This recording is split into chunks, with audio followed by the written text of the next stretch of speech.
episode of The Winning Agenda. My name's Jesse Marshall, and joining me all the way from Tulsa, Oklahoma is the one and only Steven Wooley. Yeah, Jesse, hey, thanks for having me. Thanks for being here.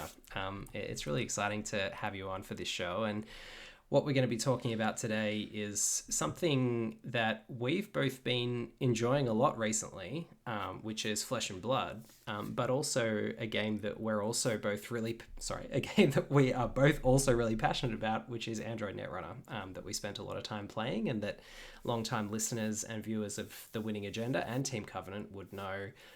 We both probably went through 99% of the cards that were released for Netrunner between us, and analyzed them and talked about them and played them.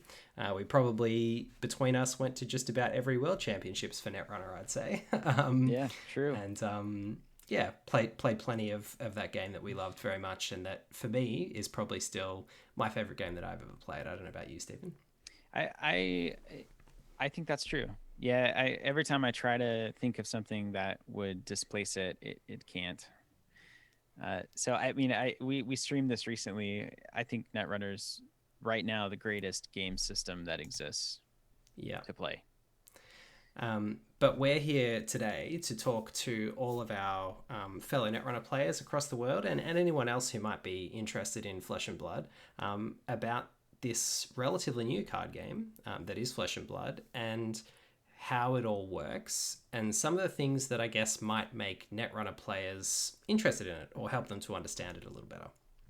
Yeah, and Flesh and Blood is one of those games that actually it's the one that comes to mind. You know, I'm not willing to say, oh, it's as good or like I enjoy it as much. I think fundamentally as a system, it is as good, as tight, as well designed. But I just don't have as much experience with it to say like, oh, well, this is my preference over something like Netrunner. So it's in the running. So I think it's an interesting conversation to have, and there's a lot for Netrunner players to enjoy about the system, because it is not a play things onto the board and attack your opponent kind of game, which, you know, is one of the greatest strengths of Netrunner, is that it existed in a space where that was the majority of what we were able to play. So yeah, there's a lot of good here in Flesh and Blood, and there's a lot to talk about as it relates to the things that we like about Netrunner.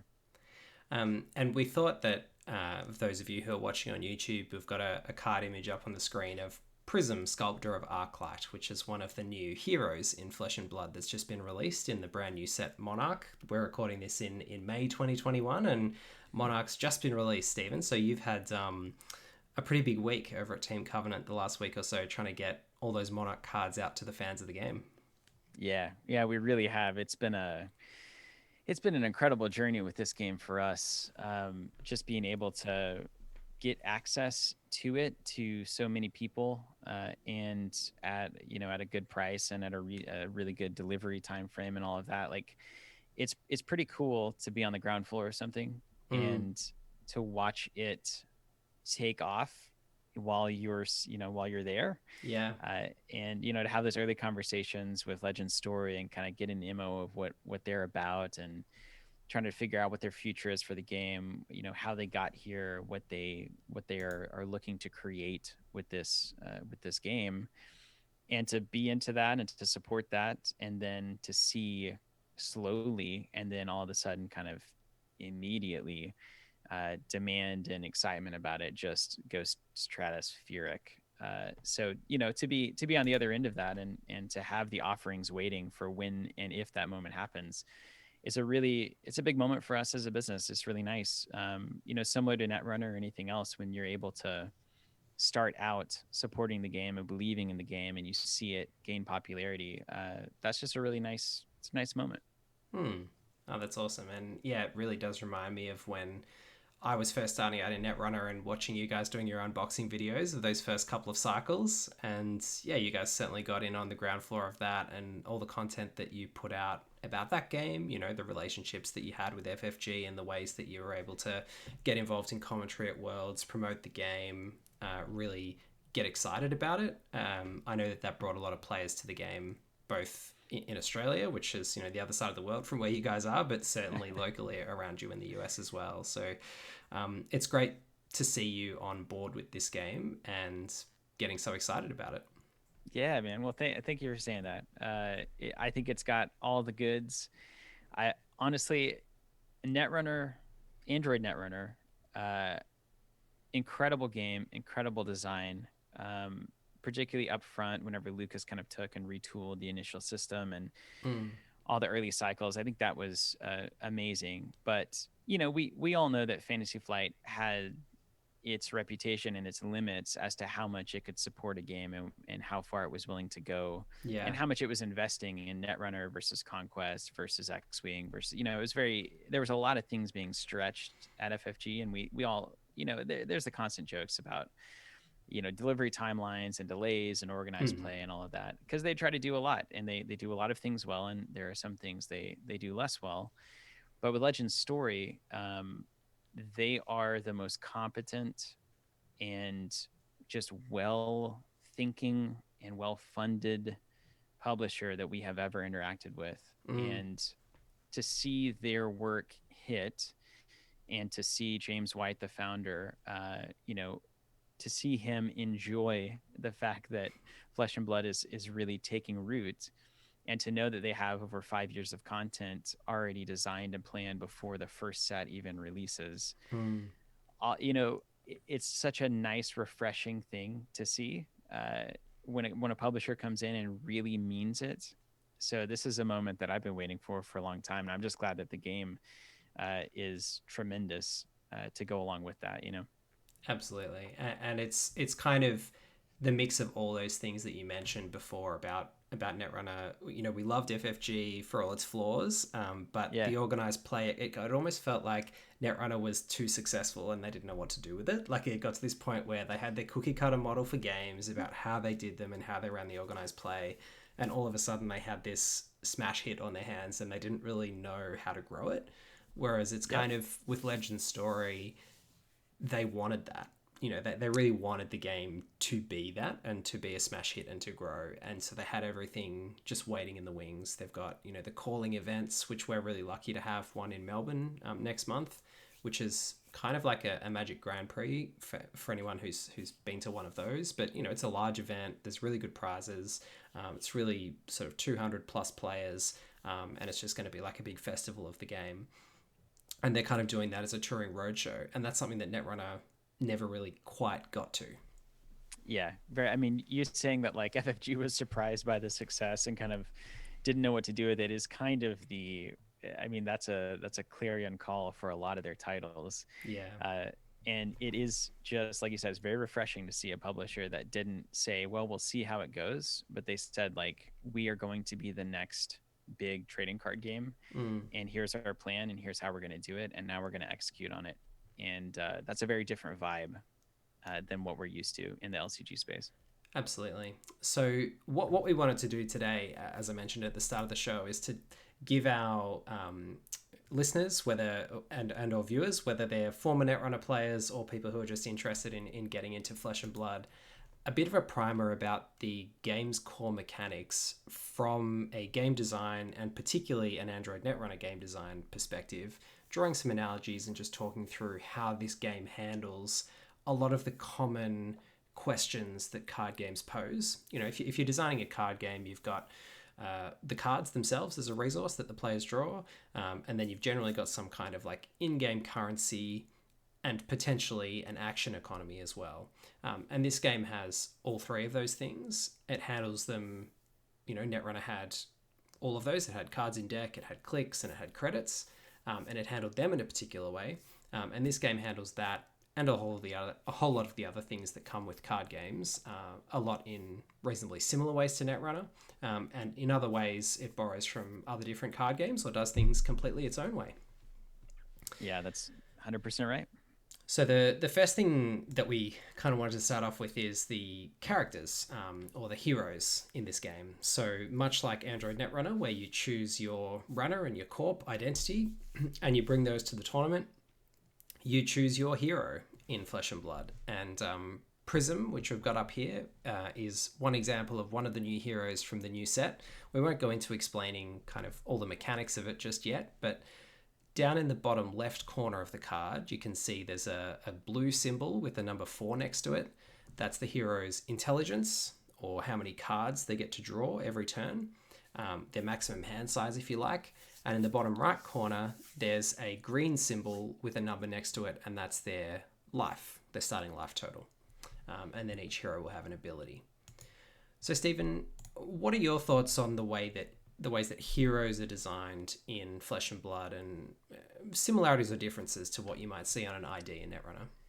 Yeah, that's a great question. I want to start out, Jesse, just by to Netrunner players, this game is different than Netrunner for sure. And I've seen a lot of comparisons from people early on that say, "Hey, is this like Netrunner? Do you feel the same way?"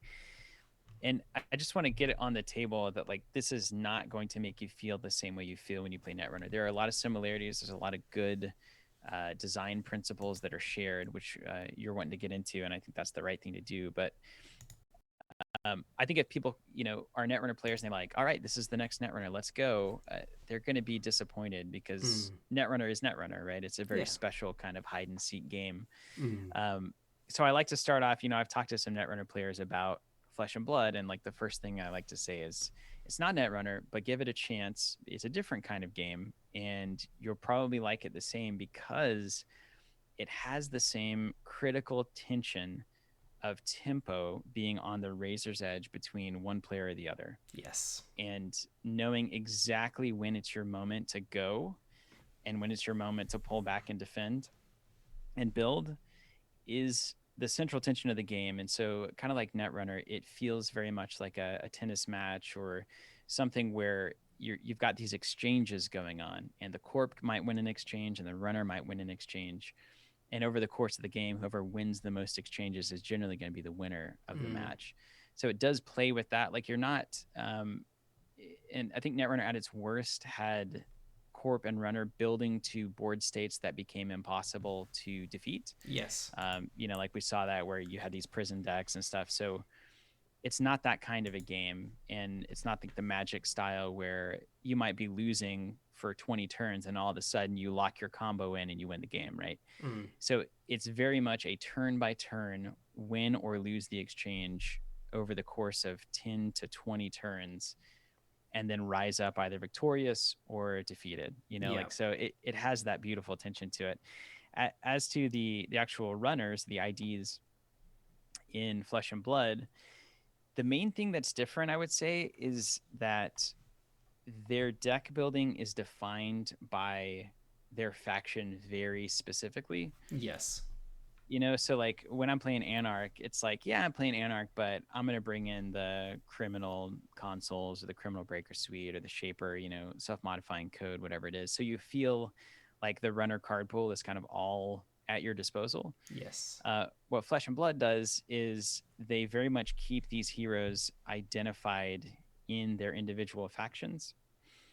And so like you see Prism, we introduced in Monarch the first what's called talents. And so there are 3 layers to deck building. You basically have what talent are you? And so like Prism is a light hero. It says light illusionist. So that means that Prism can run any cards that are light cards. And they're what's called like light generic cards. So they'll say light action, light instant, etc. So any light hero can run that pool of cards. And then you drill down a little further, and Prism can also run illusionist cards. So that's another facet where all illusionists in the game will be able to run illusionist cards. All light heroes in the game can run light cards. And so Prism can run both of those pools of cards. But then you also have a third little facet, which is a light illusionist card. And so this is a card that can only be run by specifically light illusionists, like Prism. And so these are, at least in the early stages of the game, probably for the next 3 to 4 years, all light illusionist cards are specifically going to be run by Prism. And then she can also run light generic cards and illusionist generic cards and universally generic cards. So, when you talk about it, it sounds like, oh, well, it sounds more restrictive than Netrunner. But in a lot of ways, as these card pools flesh out, you have so many different pools of cards to grab from when you're deck building that it does feel pretty wide open, while not feeling like you can just run the best stuff from every class and make kind of like a best of deck. So there's no splashing like there is in Netrunner. There's no borrowing influence from other factions. That's And, correct. and like you say, that does create some more constrained deck building, and perhaps some more similarities between the 10 different Prism decks that you might see at a tournament. They might all be more similar than 10 runner decks that you might have seen in a Netrunner tournament. But the counterbalance to that is the design space that allows the designers to take in this game, because it allows them to kind of push each faction a little more in a particular direction without having to worry about balancing it across the entire card pool. But it also means that there's a greater diversity of choice. Like, I guess one way to think about it might be that rather than having an Anarch deck where noise is your ID, you've got a noise deck. Yeah, that is entirely right. And the thing that I've really come to appreciate about the game is that, well, one thing is that as you know more cards release, you really feel your options grow Mm. because you have these big categories that you can pull from. But also that deck building in Flesh and Blood is like like it's a fascinating experience. And I often feel like I'm pretty quickly taking a deck concept, and within the constraints of the cards that are available, I can put the basic thing together and it functions essentially how I want it to function. But I spend 99% of my time as a deck builder making small tweaks and efficiency changes and little odds swaps rather than saying like, I guess I'll go a self-modifying code build instead of an Ottman build. Yeah. I like it's Prism, but the three different cards that I tweak versus the other Prism player is what defines whether I win the tournament or go 0-5. And on top of that, your skill with the deck then becomes wildly important. Oh, yeah. And that's a huge, any player wants to hear skill matters, skill's important. And you can make the case for many games that's true. But in Flesh and Blood specifically, you get so many chances to excel or I won't say make mistakes, but make less favorable trades, that over the course of the game, losing one or two life, in those trades is the difference. And we'll come to a little bit later on the fundamental nature of the game that's a bit different to Android Netrunner, which is that rather than playing your corp and your runner games independently, so playing one role just as the defender as the corp or as the aggressor as the runner, in a sense, if you obviously that differs from different matchups, but that's kind of a conceptual way that you could think about Netrunner games. In Flesh and Blood, you're taking those roles on alternating turns. So on your turn, you're attacking, and on your opponent's turn, you're defending. And the cards that you have in your deck fulfill both roles. They sort of have two modes. And when you're deciding how many resources to expend on attacking versus defending, you're constantly thinking about and are caught up in that tempo game. And that's because the resources that you have available to you are available over a turn cycle rather than just a turn. So you draw up at the end of your turn, which is quite novel for card games. In most games, you either draw during your turn and then have those cards available on your turn, or you draw at the beginning of your turn, like in Magic. But in this game, you draw at the end of your turn. You then have to choose how many of your cards you want to use to defend on your opponent's turn, and therefore how many will be available for you again when your turn comes around again. And Yeah, that's an extremely thoughtful way of putting that. Oh, thank you.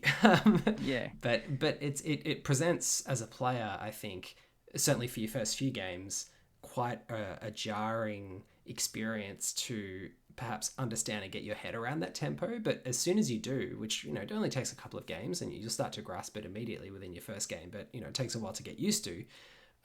Once you start to feel that flow, it's kind of it's like learning a language or learning to read music or learning to do anything creative. All of a sudden your mind adapts and you start to see the matrix, you start to feel the game, and it's a pretty cool feeling.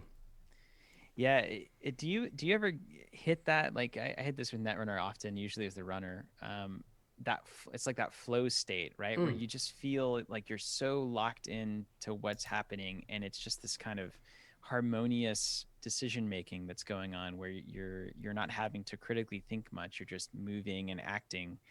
And that in any game or any like pursuit, that flow state is really important to me. So I hit that in Flesh and Blood after probably, it took many games of banging my head against the wall. And then eventually it did make sense. And I was just like, oh my gosh, this is incredible. And I was just like loving the flowing nature of blocking and knowing what I was going to attack with. And it was really cool to see that back and forth. Yeah, it's super cool. And I think that leads very well into the next card, which is Harmonized Kadachi, that I wanted to talk a little bit about, which is Yeah.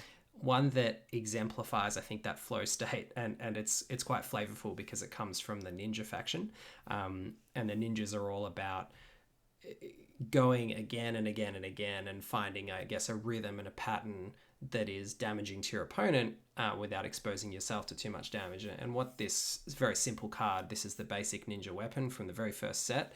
And what it basically allows you to do is get around the game's core restriction, which is the one action per turn restriction. So unlike Netrunner, where as the runner you have 4 actions per turn, so you can make 4 runs if you want to, or as the corp where you have 3 actions per turn plus your draw. In Flesh and Blood, each player has 1 action point per turn. Now, it's a little bit, it's not that clear in terms of the distinction with Netrunner, because obviously in Netrunner you use your actions to gain resources, whereas in Flesh and Blood you can pitch cards. So all of the cards you have in your hand, which we'll come to, I'll describe in a bit more detail what pitching involves in a moment, but you can do that without spending an action. So your action points are reserved for your actions, if you like, the runs, the attacks. Essentially, you're getting, you're getting your cards for free and you're getting your resources without spending actions. Yes. So, unlike Netrunner, it is pretty much just what kind of run do you want to make? Do you want to make a bunch of tiny, small runs? Do you want to make one big run? And that's kind of how the action system works in my head. Is like you can do a bunch of stuff with Go Again that's less impactful, or you can do one big impactful thing. Exactly. And Go Again is this core mechanic which Harmonized Kadachi has on it, which basically means take another action. There are some cards that will just say you gain an action point for various reasons, but Go Again is the most common thing that you'll see printed on cards to indicate that you can have another action that turn. Yeah. In addition to this one. Yeah.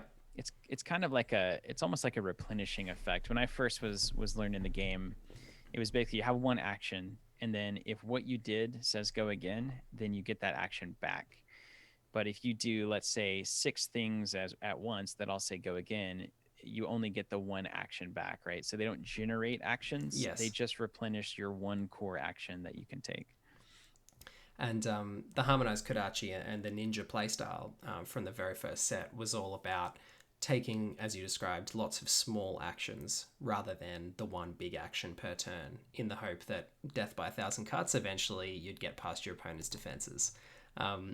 And another card that I think exemplifies this really well and ties into what Ninja reminds me of in an Android Netrunner sense, which is Criminal, just running everywhere and getting lots of rewards for doing it along the way.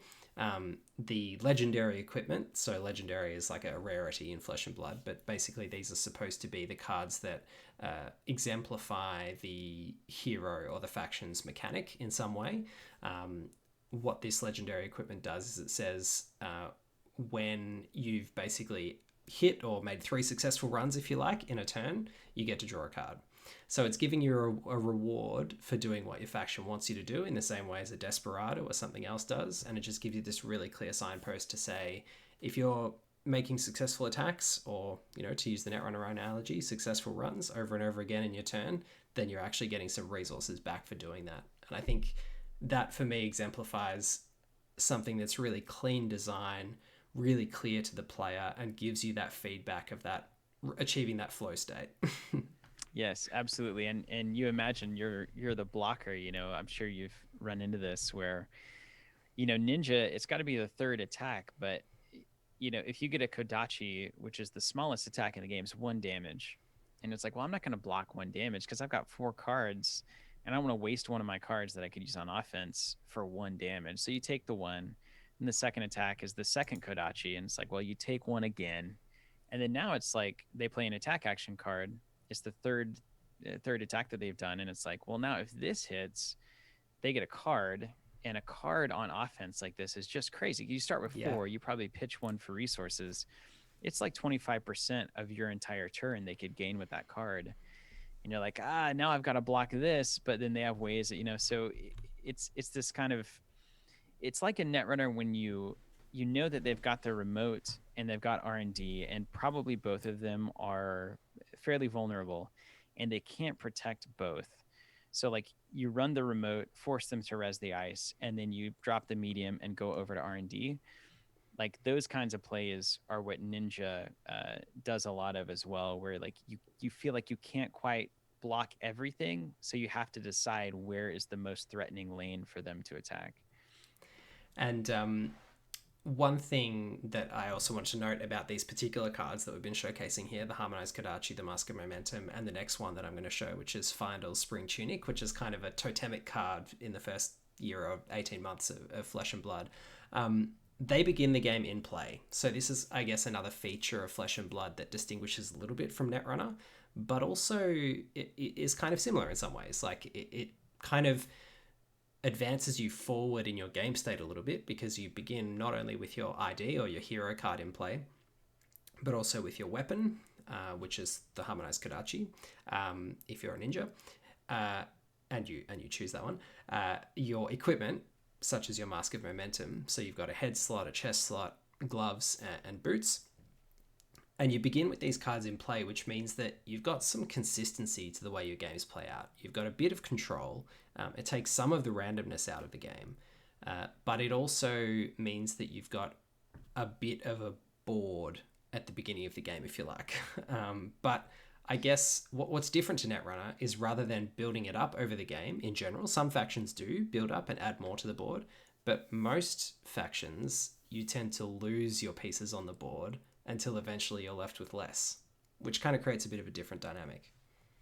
It's a very different dynamic, and you nailed it. Like you start at your most powerful, and you have to sacrifice your capability over time to defend effectively, right? So like most of this equipment is going to have armor on it, so it's a moment where you can use something on the board to block instead of wasting a card from your hand, which can give you a big turn, or it can save you from a big turn your opponent has.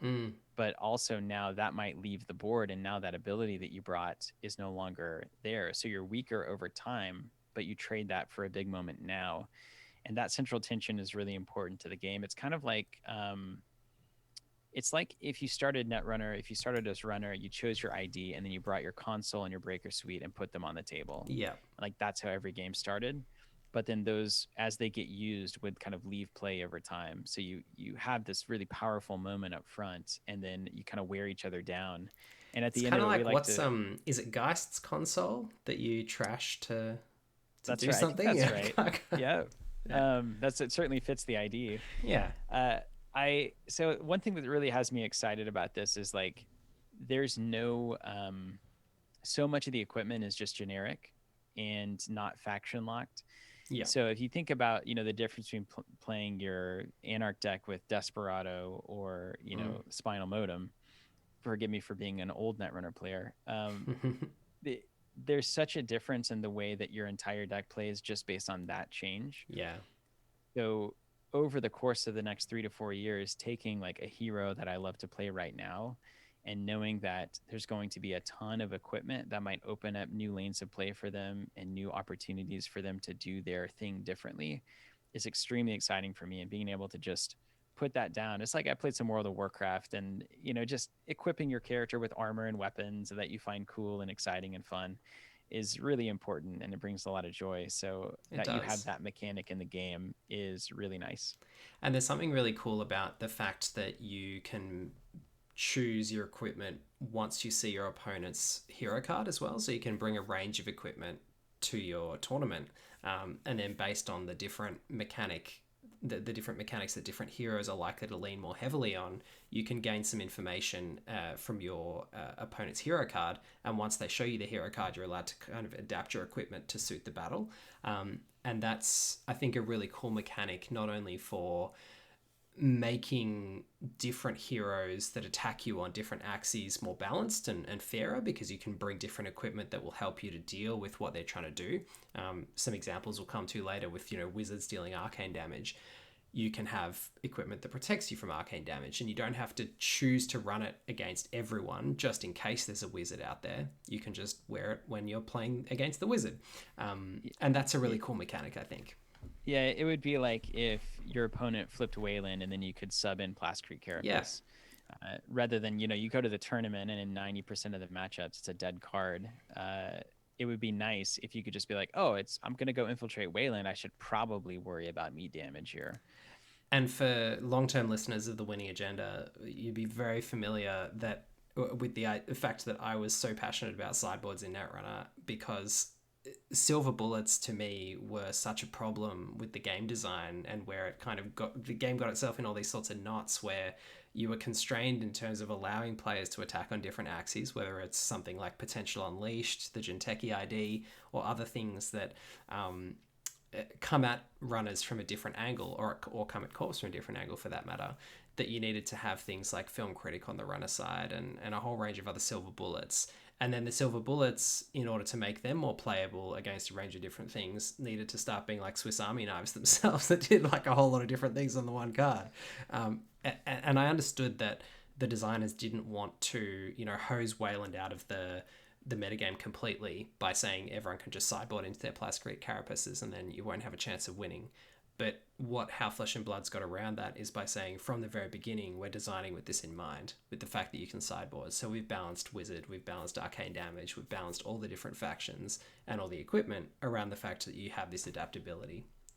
Yeah, if you being a fan of sideboarding and advocating for it in Netrunner, have got to be very over the moon with Flesh and Blood. I think the sideboard is amazing. I mean, Absolutely. You basically sub in equipment and then, probably 12 to 15 sideboard cards that you can sub in. And it can do everything from change your resource curve to give you new lanes of attack to giving you a higher defense, over time. It's just a lot of play with the sideboard, and it's an incredibly deep part of the game. Yeah. So I'm super happy about that. And the other next thing I want to talk about, I guess, with Find or Spring Tunic, the equipment card that I mentioned earlier was around resources. And resources are the equivalent of Netrunner credits, if you like. And they, as you mentioned there, Steven, with adapting your pitch value or your curve, resources are generally gained from pitching cards in your hand. So each card in your deck will have a blue stripe at the top, a yellow stripe at the top, or a red stripe at the top, and that will be its pitch value. So blue cards pitch for 3, yellow cards pitch for 2, and red cards pitch for 1. So each card will either provide you 3, 2, or 1 resources. Generally, common and rare cards will have all 3 variants, and the blue variant that pitches for 3 will be the weakest. The yellow one will be slightly stronger, and the red one will be the strongest in terms of the effect of the card. But obviously the blue one gives you more resources. So you've got this constant trade-off, which you mentioned earlier when you're deck building, about does my strategy and does my hero and does my card pool and the cost of my cards to play require me to play more blues so I can actually afford to do the things I want to do. So I can trade, pitch 1 card and play my cards rather than needing to pitch 3 cards just to play 1, which is a terrible situation to ever end up in. Or can I get away with playing pretty much all reds because most of my things cost 0 or 1? And that's a really core part of Flesh and Blood deck building. And Find or Spring Tunic is a really key card in Flesh and Blood because it gives you passive access to resources, which is something that doesn't come up a lot in the game. So there are no pad campaigns and Adonis campaigns and kind of sure gambles going around. It really is just pitching your cards for 3, 2, or 1 generally. But then this is one of a very small number of cards that, once every 3 turns, you get a free resource. And I think the fact that this is so good, this is like the go-to chest piece for pretty much every hero, with a few exceptions, shows you how finely tuned and balanced this game is. That 1 resource every 3 turns is the tipping point. Yeah, is a huge advantage, right? Yeah. You're completely right about that. And it's cool to see them explore the different slots of gear too, because like pretty much all of the chest slots are manipulating resources in some kind of way. Mm. And Find Alls happens to be just the most generically great and helpful at Mm. doing that. You know, there are some that you destroy and all your attacks are free. You Yeah. know, it's like, oh, well, that's a big moment of a turn that I get to do for free, but I then lose the piece of equipment. So I think the Tunic sees a lot of play because it's just consistently giving you that incremental advantage, like you were saying. And that is rare in the game. All the decision making is super tight, and you have to be attached to, or really not attached to, the cards in your hand because they have to do everything for you. They've got to defend, they've got to make your money, they've got to actually do the business of damaging your opponent. So it's a beautiful tension, and Find Alls definitely helps to kind of smooth that out and give you that one resource when you just really need it. So I guess the next concept to get people's heads around is that there are kind of three main categories of cards that you'll put in your deck. There are actions, reactions, and then instants. Yeah. There are also some items, but they are kind of a subtype of actions, if you like. So the main actions are kind of the main cards because they're the cards that you'll use your one action point for the turn playing and doing something with. And they're generally broken down into actions like Dauntless, which I've got up on the screen here, which is a non-attack action, they're referred to. And then you've got attack actions, such as Pedal to the Metal, which I've got up on the screen here as an example of Yeah. that. So attack actions basically are like runs in Netrunner. So it's like playing a legwork or playing a Maker's Eye. You play the card, and wrapped up in paying the cost of the card is the cost of making your run and threatening to do damage to your opponent. And then after you play that card, you play it onto the board, and then they have an opportunity to respond by blocking with their cards. I very much enjoy this feeling, and it does actually feel so much to me like running in Netrunner, where you pay your cost, you play your attack action, and then you're kind of like, okay, what have you got? It really does feel like a run. Yeah. It's true, and the attacks can be very essentially cinematic. You have to imagine, right? Like when you're calculating, sometimes you're attacking because you don't have a great opportunity, but you know that they need to block that attack so that their offense next turn will be less impactful. Mm-hmm. So like you're putting pressure on it. It's very similar in Netrunner where like every run is not to get an agenda. Yeah. Like you're making a run to poke here and see if they res ice, and then that'll slow them down, and then you get some information, and then you make a run over here, and you're kind of trying to always keep your opponent on their toes where they never can get kind of settled. And it feels like that constantly on both sides of the board. So like you're saying, whenever you're deciding, you're making that run, you're launching that attack, your opponent can say, I won't defend with anything. I'll just take 3 or 4 damage and keep my full hand. And then you're like, I really kind of wanted them to block that because I didn't want them to have a full hand going into Yes. my defense. So that balance is you really noted that well, that I hadn't thought of it like making a run, but it really is that almost exactly. And you really want to, like you're saying, Stephen, you want to present such a credible threat that your opponent is going to commit resources to preventing it. And that, to me, feels very much like when you're the runner, you want to be attacking the place the corp doesn't want you to attack so that they have to spend their money rezzing the ice. Because if they get to just sit there saying, sure, make your run, then they're probably going to win the game because they're not having to commit any resources to stopping you.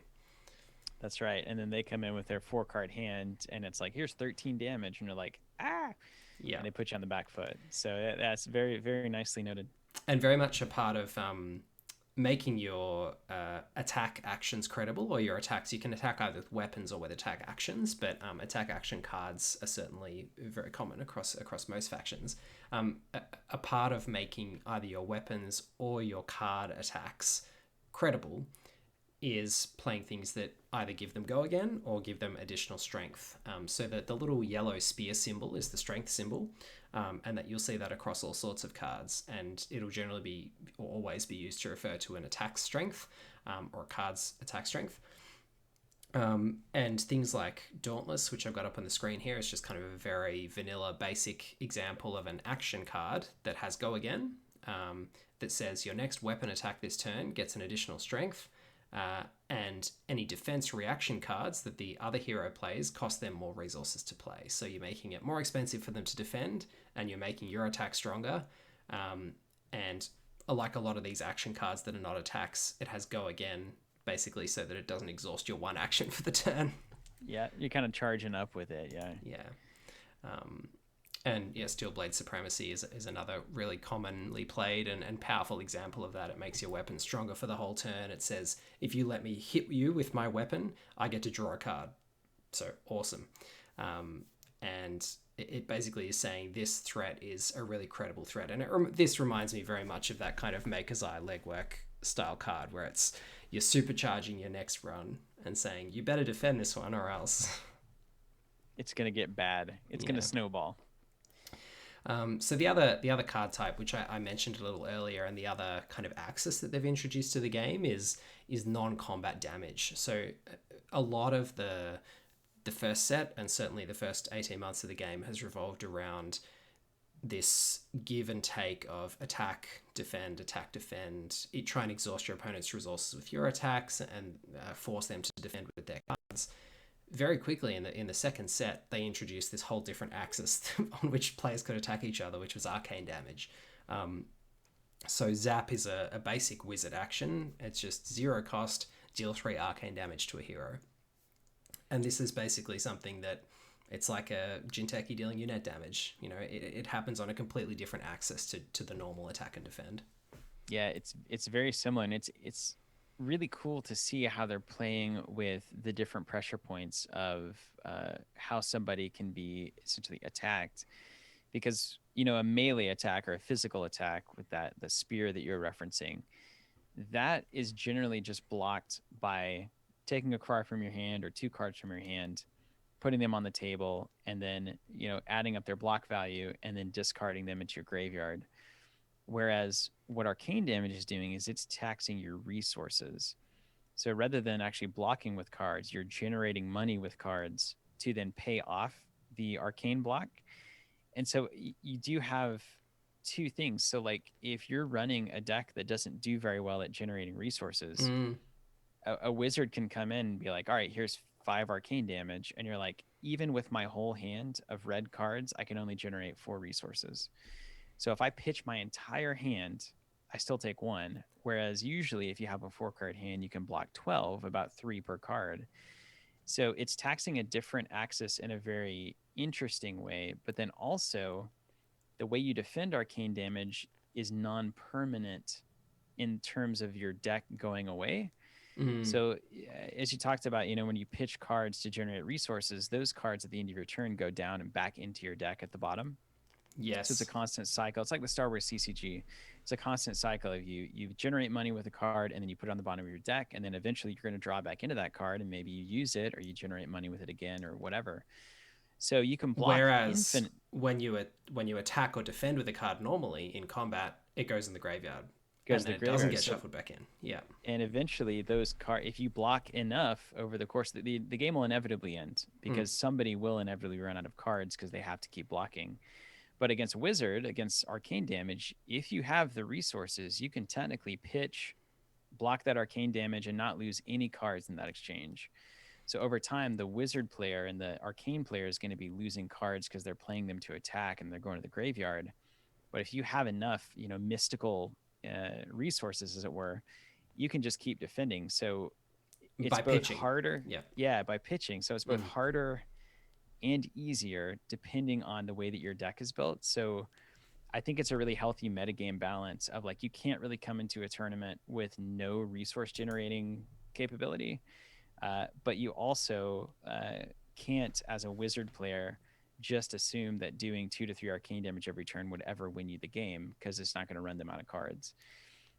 So it's a That really is really cool cool. mechanic. I like it. And the other kind of aspect to that, which I really loved, I just played my first game tonight actually against a mechanologist deck. My friends put together a Totally different. mechanologist deck, and I loved it because not only are they, I've got locked and loaded up on the screen here because every time I look at that, the art of it, I just think of Android Netrunner. I'm like, Yeah, this totally belongs in Netrunner. But um, the mechanologist as a faction, they're putting permanence onto the board, which is something that most other factions don't do. They've got these little items that they can play that all get Steam counters because it's all very steampunk themed. And those items basically give them more efficient turns. It's kind of a shaper vibe. You're putting together all these different totally. items on the board, and eventually you can do things more efficiently than your opponent and kind of start to grind them down with this efficient machine that you've built. But the downside, they've also got this mechanic called Boost, which is really powerful, and it's basically most or all of their attack actions. If they banish a card, just like exiling a card or removing it from the game from the top of their deck while they're playing that attack, and if it's a mechanologist card that they exile or banish, then it gets go again. So all of their attacks, as long as they've got enough money, they can just keep going again and again and again and again. But the downside is that they're banishing cards from the top of their deck, and eventually they're going to run out of cards. And That's right. that, I think, just like with the wizard, where you mentioned that because your opponent, if you're a wizard, is pitching, and therefore their cards are going back into their deck rather than normal defense where it goes into the graveyard. Mechanologists are going through their cards in a completely different way in order to get this benefit of having go again, and that creates a risk reward structure that's slightly different, and I love how they've kind of played with that. Yeah, we talk about it in terms of running out of steam a lot Mm-hmm. with mechanologists, where like they will just keep boosting, and then if you can just defend long enough, they will Yeah, literally run out of steam, and it's yeah, kind of a cool little mechanic there. yeah. So another couple of little things I wanted to go over quickly. One, I guess, was the more defensive side of the game. So we've kind of gone over the attacking mode and the instance and the ways that you can try and kind of force your opponent to commit their resources to defending you. But what actually are those resources? So, you can see on this card, Pedal to the Metal, as Stephen mentioned, most ordinary attack actions or attacks, or actions rather, will defend for 2 or 3. Most faction cards tend to defend for 3, and that's in the bottom right hand corner, the little number next to the silver shield. So that's the amount of damage that they can block, as opposed to, as you'll see, most attack actions will have a number. I mean, this one happens to be 3 on both sides, but most attack actions will actually have a higher number on the attack side. So you'll generally have to either commit multiple cards to defend one attack action, or you have to commit some of your armor as well. And part of the reason for that is that you don't have to pay the cost when you're defending with a card. So you don't have to pitch anything when you're going to defend with a card, whereas when you're playing an attack action, you have to pay the cost, which is in the top right hand corner. So for Pedal to the Metal, it would cost the mechanologist player 2 to attack with it. But if you were to block, if the opponent was also playing mechanologist and they were to block with a Pedal to the Metal, they wouldn't have to pay any resources to block. So it Yeah. kind of balances out the attacking and defending that way. Yeah, it's true. The defending in the game is like the layer of this game that is where the magic happens as a Yeah, player. It's similar to sometimes the runners making a run on HQ, and it's like, I got one agenda and I got 5 cards in hand. Like, I'm not going to waste time resin that ice.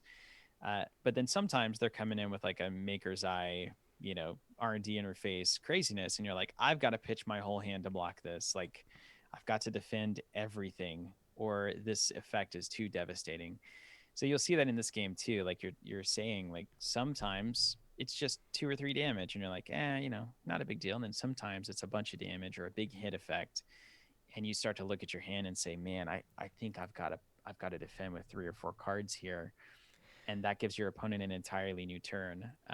So the defending and making sure you have a deck that has defense values that are good across the cards is another thing you balance as a deck builder.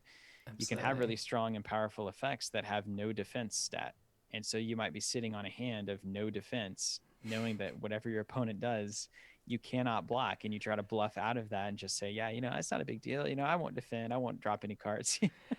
Or you might be sitting on, like to go back to what we're discussing earlier, like Steelblade Supremacy, really powerful, aggressive card that you're like, this is my hero's kind of trump card.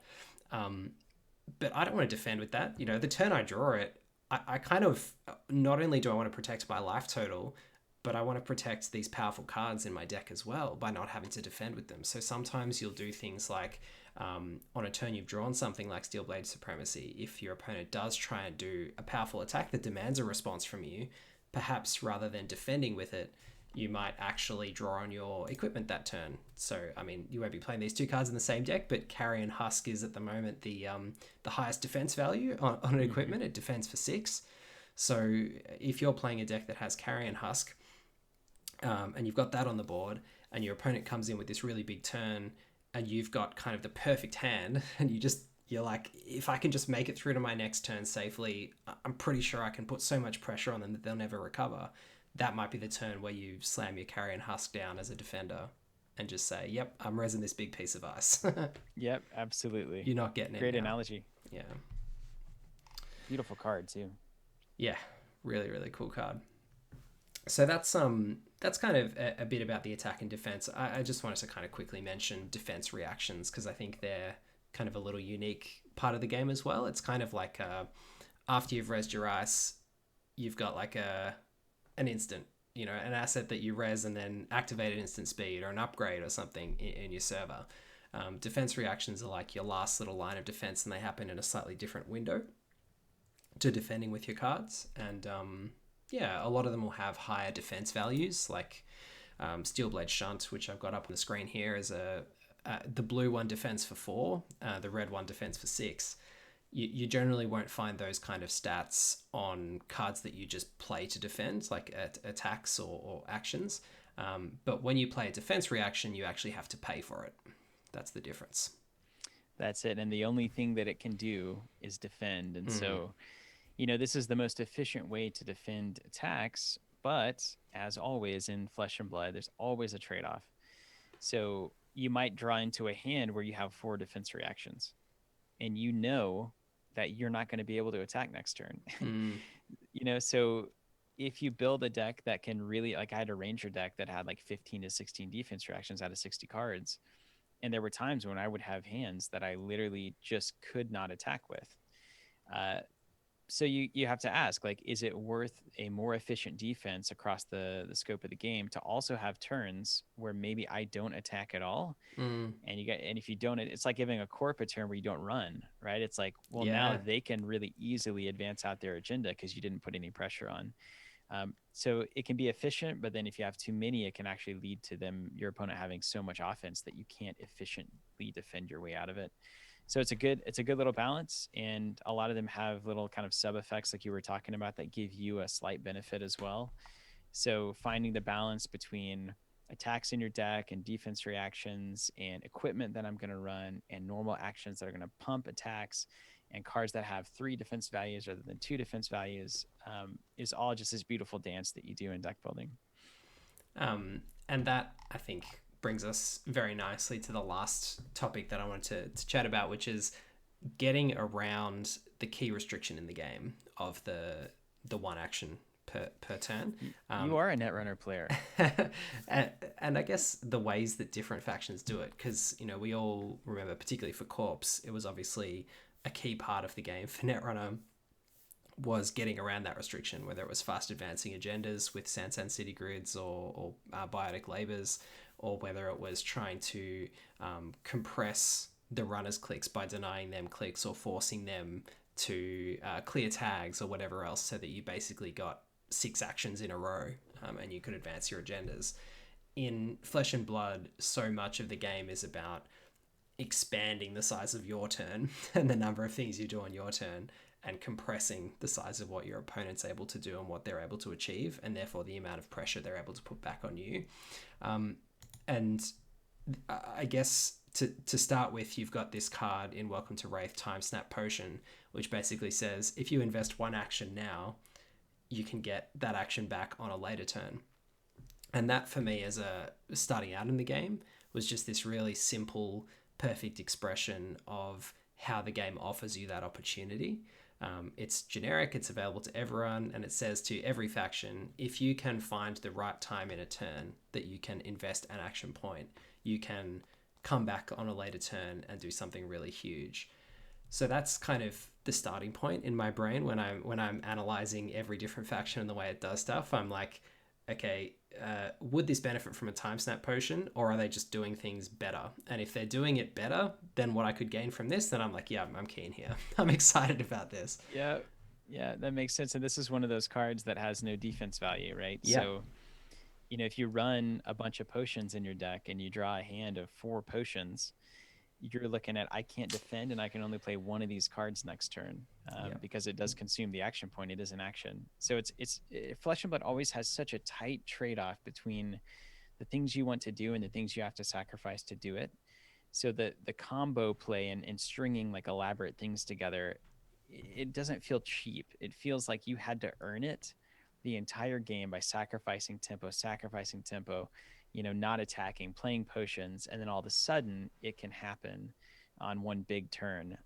So it all is just very tight. It doesn't feel cheap to like easily toss out extra actions and extra cards. No, and I think what I often find, and part of this is a product of the 4-card hands, is that you feel like your cards are really powerful and like they're setting you up for until end of turn you get this benefit, and then you're like, oh wait, but I had to spend 2 to 3 cards to get that until end of turn benefit, and now I've run out of gas. And it happens all the time, and it's so hard to actually set things up where you're like, yeah, I'm really going off here, I'm chaining it all together. And that is a somewhat unintentional pun that leads me into chain, which is, I think, it's from the new set in Monarch, and I think it's possibly the most powerful example of a mechanic in the game that allows you to take some disadvantage to gain a consistent ability to get around that core restriction of 1 action per turn. It's basically saying to you, you can have 2 actions per turn if you're playing chain, but eventually you're going to eat up your whole deck by doing it. And that's exactly how it goes, right? So as you're saying, you create that soul shackle, you get that extra turn, but then maybe next turn you do the same thing, and then now you're losing 2 cards off of your deck every turn, and then you do it again, and now you're using 3 every turn, 4 every turn. And the thing that I love about this mechanic, aside from just the actual mechanical reality of that push pull and push your luck kind of thing, is that it's so thematic in that it's tied to this Shadow Runeblade idea where you're diving into the well of that kind of shadow magic, and it's very powerful. And like you can make it amazing by cultivating that, but there's always a downside to that shadow magic. We know it. And so over time, it corrupts you and runs you out of cards. So not only is it mechanically interesting, but it actually ties into the theme exceedingly well. Yeah. And aside from the very blunt instrument of chain, another one which I think is, and this will be the last one we touch on before I wrap up, I think your favorite faction from the new set is Illusionist. Is that right? Yeah, it's just some of the best art. And it just illusions in general is like, it's where I live. I always played Illusionist in like D&D growing up and stuff, so I'm really into it. Yeah, and one of the things that I really like about the Illusionist mechanic, I've got Phantasmal Footsteps up on the screen, and it basically says the way that they get around this once per turn restriction is they say, if I don't get to do what I want to do, so if my attack doesn't hit and doesn't go off, and you basically destroy it, which I'll explain in a moment, then I get another action. I can pay 1 resource and have another action, which is a very cheap rate of return. When you've seen Time Snap Potion that requires you to commit a whole action, like pretty much a whole turn, in order to get that same one back later, this card pretty much says all you need to do is pay 1 resource to get another action point if you fulfill the condition, which is really powerful and so thematic and works really well with the main mechanic for Illusionists, which I've got Enigma Chimera up on the screen now, which is a 2 resource cost for an 8 strength attack, which is like way above curve, like hugely above curve. But it's got this ability where if they defend your Enigma Chimera with an attack action card with 6 or more strength, then it basically disappears in a puff of dust. Fizzles. And it just fizzles. And so, you've got this really powerful, interesting mechanic that, you know, creates all these metagame questions. You know, everyone who's building decks now is thinking, have I got enough 6 or more power attacks to deal with Illusionist decks? You've got this incredible kind of risk reward decision that you're making as a player and as a deck builder. And then you've got this really cool piece of equipment that you get to start the game with, because you can because Phantasmal Footsteps is an equipment that you can start in play, and it basically says, in return for taking this risk and playing these Phantasm cards, we're going to give you a little bit of a buffer, a little bit of a chance to have a second go on those turns, and that's awesome. And so much of the Illusionist card pool is pretty expensive. Like, you generally are paying a lot for the cards that you're playing. So having to spend another resource and then to go again with the Phantasmal Footsteps, and then spend more resources to play your cards that you now have with go again, it's like, it's very taxing for Illusionists to pull that off. So you have to build your deck around that. You have to build a certain way. You have to have the right hands. So it's again, everything. You know how sometimes in Netrunner it felt like the genie kind of got out of the bottle with certain cards, and it was like, whatever the math on this card is makes no sense. It's like so good. Yeah. How did this ever get printed? So far, the Flesh and Blood design is always so conservative. Yeah. It's like it's conditions, or it's you can only do it in this specific instance, or, you know, the math is literally on like a spreadsheet of like, you get 1 extra attack if you play this card, but you lose 1 defense. And it's like, that's a cool trade for me to understand. So in all of these interactions, and even the new mechanics of Monarch, you see that like this is all so tightly wound together that nothing feels like it like got out of the barn. You know what I mean? Yeah. Yeah, I completely agree. And, you know, I must confess, you know, I've only been playing Flesh and Blood for a little while now, but I've fallen absolutely in love with it. And pretty much every deck that I've tried to build and put together as a like completely novice player has felt like it's worked. It's felt like it's been powerful, interesting, but not over the top. And that's pretty phenomenal for a game to give that to a new player, like that feeling. Yeah, I mean, honestly, because the cards can all do all the basic mechanics of the game, like a card can always generate resources, or it can always be played, or it can always block.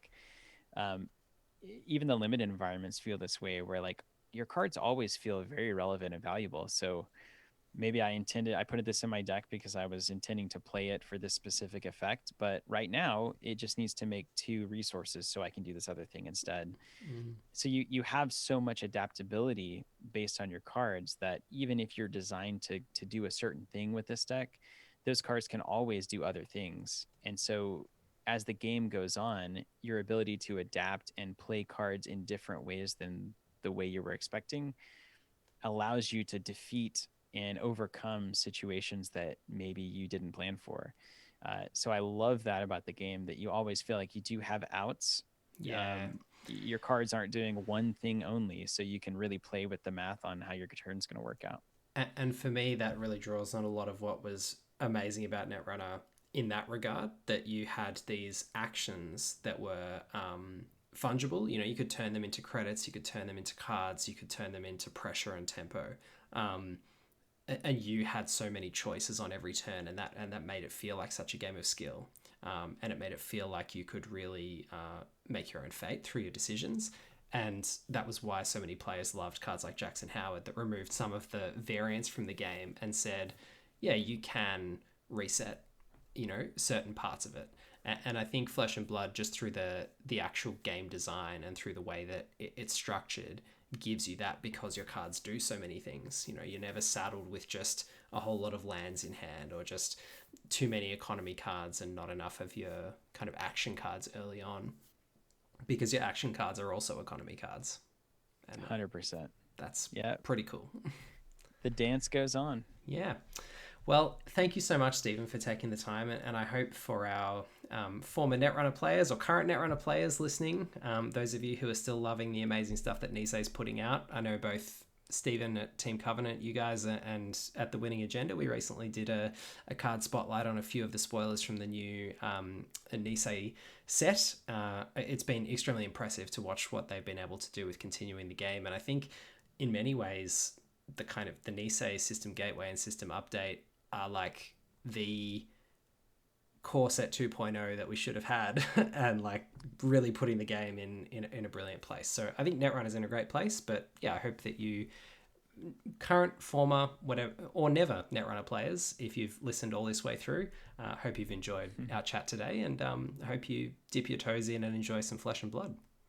Yeah, thank you so much for having me, Jesse. And I do agree that Nisei has been crushing it. We played System Gateway, and it was as good or better than the Netrunner that I've been playing from the start. Yeah. So I hats off, and Flesh and Blood, another, like you said, phenomenal game. And if you got room for two, it's worth checking out. Cheers. Thanks, Steven, and thanks everyone for listening. We'll see you next time.